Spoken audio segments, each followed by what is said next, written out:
Berhentilah membanggakan diri, jadilah rendah hati, seperti Yesus yang rendah hati.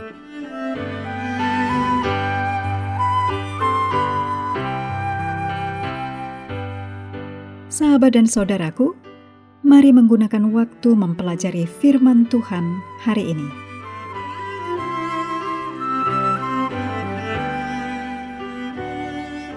Hari Senin tanggal 25 Mei, judulnya Benteng dalam Hubungan Saya dengan Allah.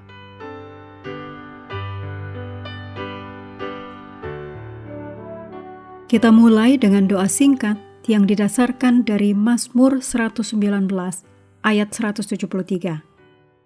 Biarlah tanganmu menjadi penolongku, sebab aku memilih titah-titahmu. Amin.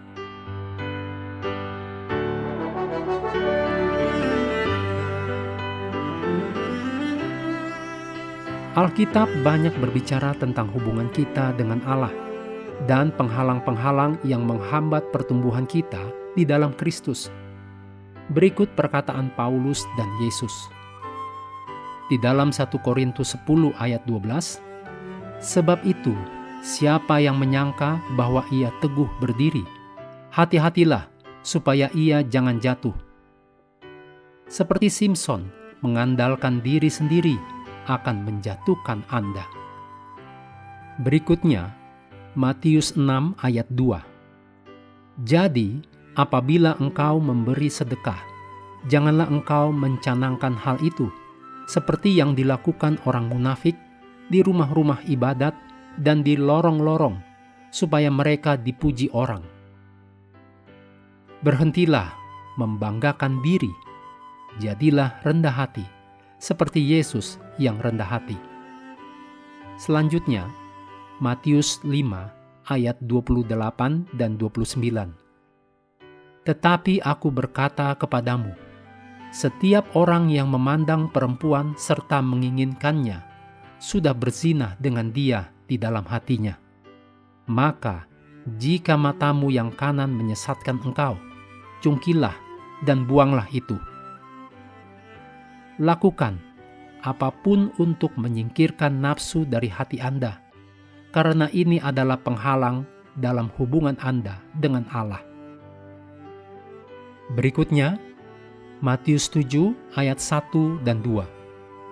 Jangan kamu menghakimi, supaya kamu tidak dihakimi, karena dengan penghakiman yang kamu pakai untuk menghakimi, kamu akan dihakimi. Berhentilah terlalu mengkritik dan menghakimi orang lain. Allah adalah hakim, biarlah Dia yang menghakimi. Sebagaimana yang ditulis dalam 1 Korintus 4 ayat 5. Selanjutnya, Matius 5 ayat 44. Tetapi aku berkata kepadamu, kasihilah musuhmu dan berdoalah bagi mereka yang menganiaya kamu. Berhentilah membenci musuh-musuh Anda. Perasaan negatif terhadap mereka yang menyakiti Anda langsung menjadi penghalang dalam hubungan Anda dengan Allah. Sebaliknya, mulailah mendoakan musuh Anda dan lihat bagaimana hal itu mengubah bukan hanya hubungan Anda dengan Allah, tetapi juga dengan sesama. Berikutnya, Matius 5 ayat 22. Tetapi aku berkata kepadamu, setiap orang yang marah terhadap saudaranya harus dihukum. Mungkin kita telah membenarkan alasan mengapa kita marah atau membentak orang-orang terdekat. Kemarahan kita mempengaruhi hubungan kita dengan Allah, apalagi hubungan dengan orang yang kita marahi. Ini baru beberapa hal yang membuat kita tersandung. Markus 9 ayat 42-48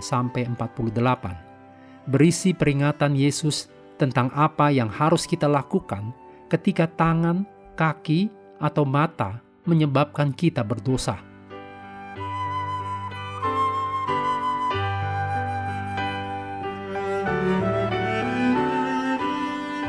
Berikut ini kutipan roh nubuat disadur dari Sons and Daughters of God halaman 202, dan God's Amazing Grace, halaman 225. Tuhan tahu bahwa umatnya di akhir zaman akan menghadapi pergumulan yang berat melawan kuasa setan dan pengaruh dunia yang menolak keselamatan darinya. Karena itu, Yesus tidak pernah menyembunyikan bahwa perjalanan mengikut Dia penuh tantangan. Yesus menunjukkan bahwa akan ada perjuangan, pencobaan, dan peperangan rohani yang harus dihadapi. Tetapi pada saat yang sama, Yesus juga memberi keberanian dan janji bahwa bala tentara surga akan menolong umatnya. Kita juga perlu belajar mengenal kelemahan diri sendiri dan menyerahkannya kepada Tuhan. Dengan pertolongan kasih karunia-Nya, kita bisa menjadi pribadi yang lebih kuat dan bertumbuh dalam karakter Kristen. Setiap masalah dan kesulitan sebenarnya bisa membuat iman kita semakin matang jika kita mau tetap berharap kepada Tuhan. Karakter Kristen sejati terlihat dari hati yang tetap setia kepada Tuhan, tidak mudah menyerah, dan tidak ikut terbawa pengaruh dunia. Pengikut Kristus dipanggil untuk menyerahkan hidup sepenuhnya kepadanya, bahkan rela menghadapi penderitaan dengan sabar dan tetap bersukacita. Tuhan sudah menyediakan upah yang indah bagi orang yang setia, yaitu hidup kekal dan kemuliaan bersama Kristus selamanya.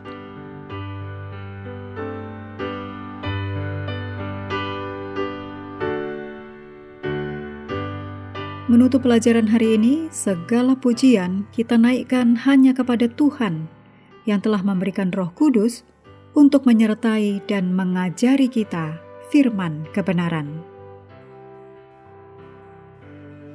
Terima kasih telah belajar bersama. Tuhan memberkati kita semua.